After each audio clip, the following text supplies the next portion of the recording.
नहीं आप तो जय श्री राधे राधे। हम आप लोगों को बेटी विवाह की सुनाने जा रहे हैं। अगर हमारा गीत आप लोगों को पसंद आए तो चैनल को लाइक और सब्सक्राइब जरूर करिएगा। जय श्री राधे राधे। आज हमारे साथ ये बिट्टू भी बैठे हैं सुनने गाना। जय श्री राधे राधे।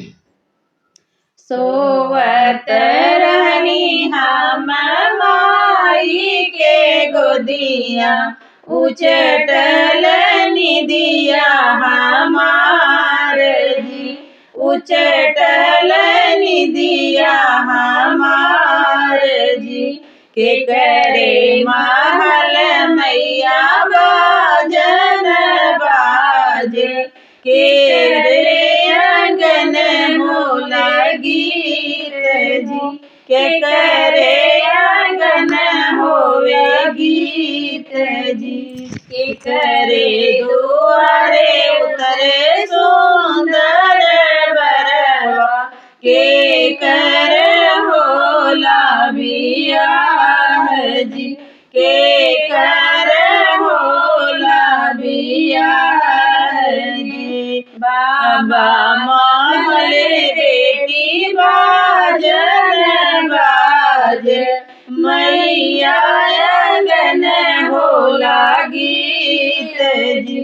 मैया आंगन होला गीत जी। भैया दुआरे बेटी सुंदर बर उतरे, तुहरे जे होला बियाह जी। तुहरे जे होला बियाह जी। नाही सिखली मोरी मैया गुण शीश थनवा, नाही सिखली राम रसोई जी।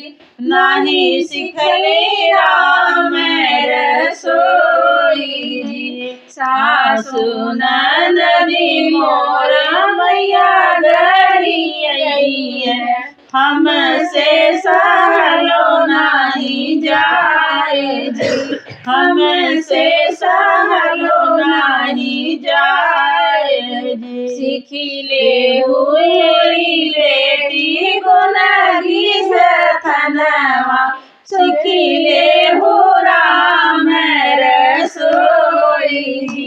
सिखिले हो राम रसोई जी। सासु ननदी बेटी भैया गरी है, सुनी ले हो अचरा पसारी।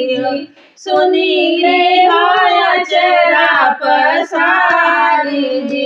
सोवत रहनी हम माई के गोदिया, उचटल निदिया हमार जी।